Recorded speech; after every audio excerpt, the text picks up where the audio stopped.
What's up, everybody? I'm Walter Bernasiak, and this is Top 5. Here we count down the best and worst performances of our most beloved actors. Today, we take a look at the worst of everybody's favorite long-distance runner, Tom Cruise.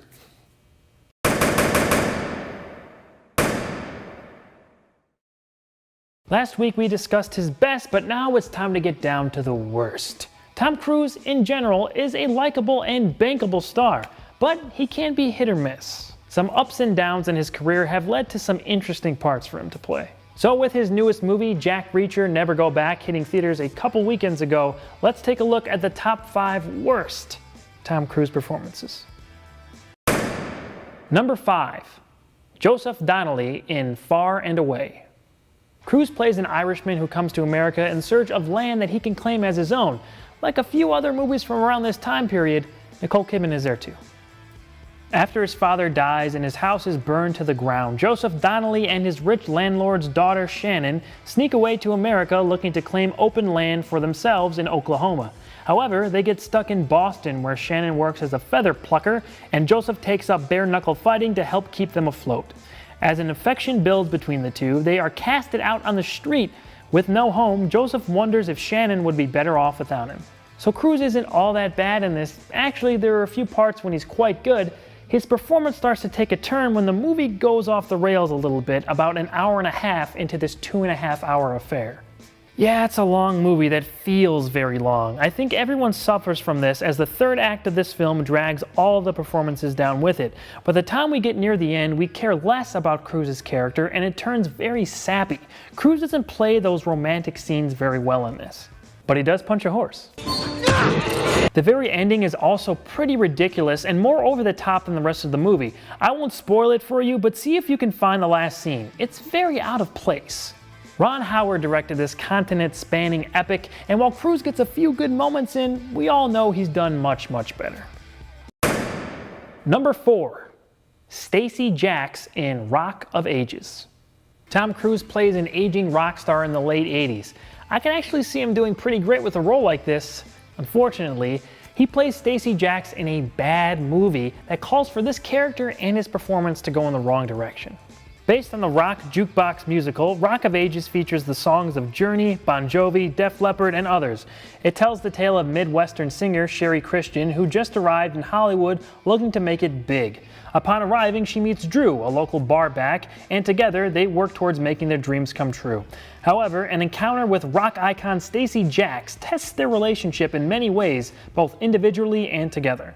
This is on the worst list because it's a missed opportunity. If he played this kind of role in a serious movie about the astronomical highs and soul-crushing lows of a rocker in the 80s, I'm sure he would have killed it.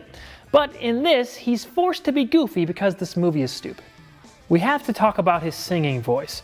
Cruise really worked hard on this aspect of the character, and his singing isn't that bad. Sometimes it's pretty good.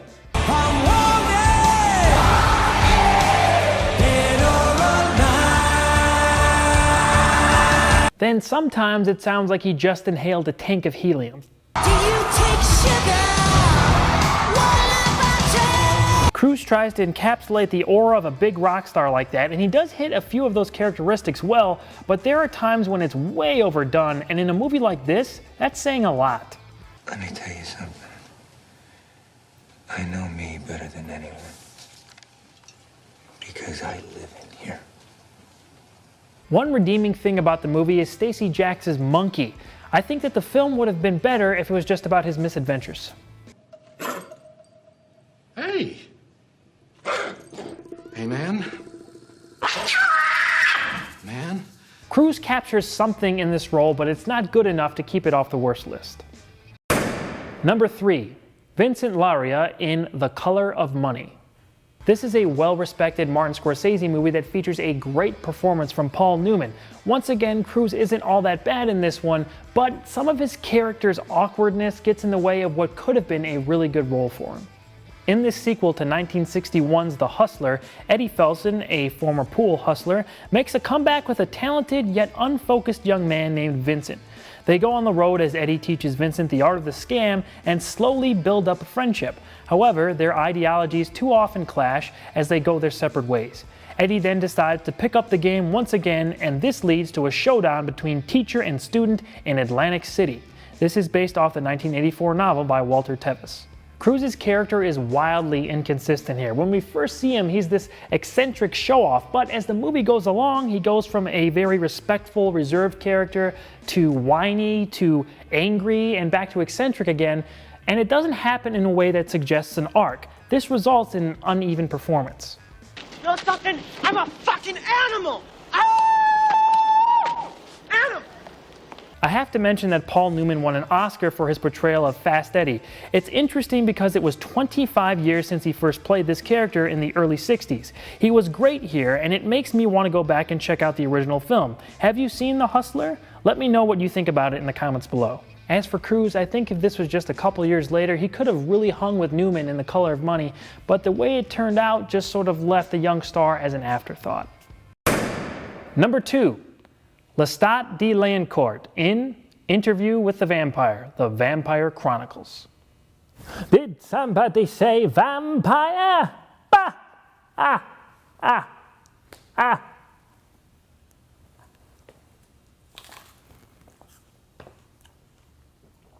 Are you supposed to be some kind of Disney prince or something? I'm a vampire. Halloween's over, man.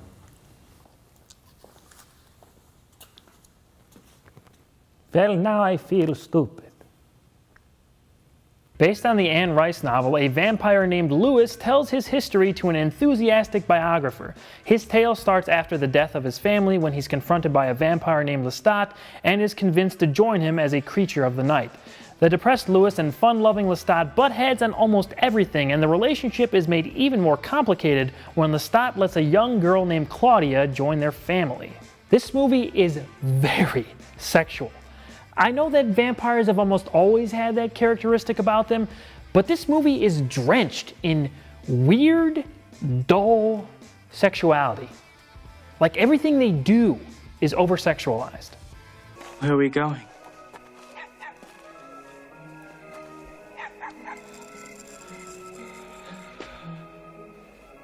Nowhere. If that's all I have left to learn, I can do that on my own. Cruise trying to be scary doesn't work out too great. His character motivations are very muddled, and he's not intimidating enough to be threatening. Why? Why should I know these things? Do you know them? That noise.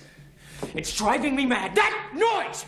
We've been in the country for weeks with nothing but that noise. There are two scary parts with him in it. He dances with a body dead of the plague, which is at the least pretty darn ghoulish. But there's a part in this movie where he turns back up after a short absence, and that whole scene is definitely unsettling. Lestat became something like himself again. Claudia, you've been a very, very naughty little girl. That's about it though. Maybe Tom Cruise just isn't scary. Have you ever felt this way before? I take that back. And the number one worst Tom Cruise performance is Jack in Legend.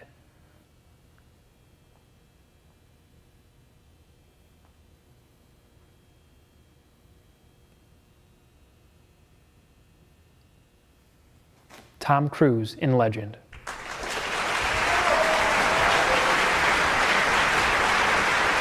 Darkness is looking to cast an eternal light onto the world by killing the last unicorn. Princess Lily is also soon captured by the demon.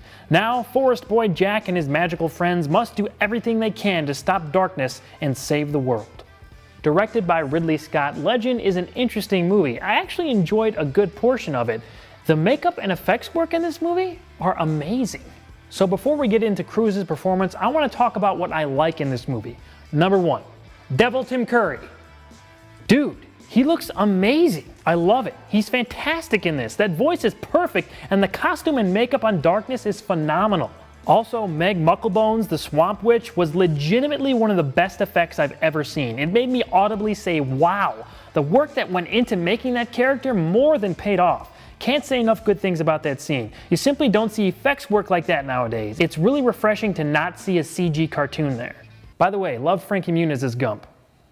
There's something about this movie that's very attractive. It's got some heart and a good idea for a story. Unfortunately, it just doesn't know how to put it together very well. It's a shame because this could have been a very significant fantasy film instead of just a great spectacle. I saw the director's cut, so let me know in the comments what the differences from the theatrical version are and which you like better. Now onto Cruise's performance. Everything in this movie is very whimsical. I mean, there's glitter everywhere. Cruise is always full of wonder and whimsy. Seriously, most of his scenes contain him crouching and staring with a blank expression. How about a little facial movement there, Tom? I know he's supposed to be this fanciful character, but it's just too awkward, and he's also not interesting enough to keep your attention when all these incredible environments are around him. These roles are pretty irrelevant in the long run. Tom Cruise at 54 is still one of the biggest action stars in the world. Before I sign off today, I'd like to once again implore you to please help out cancer survivor and one of my friends, Barry Piotrowski. He beat Hodgkin's lymphoma a few years ago and was wrongfully abandoned by his insurance company, left to pay all his medical bills by himself. Barry is also a professional wrestler, and I made a documentary about him a few years ago. You can help him by buying this shirt. The link is in the description below, along with the trailer for the documentary. He's one of my closest friends and did not deserve what happened to him. Please help him out if you can, and you'll get a pretty cool shirt. You won't regret it. I want to hear what you guys think. What is your least favorite Tom Cruise movie and/or performance? Who do you want me to cover next on the show? Leave a comment and let me know. If you haven't already, make sure to go back and check out my top 5 best Tom Cruise performances. Follow me on Twitter at @awesome_Walter and come back next week when we change things up a bit on a brand new top 5.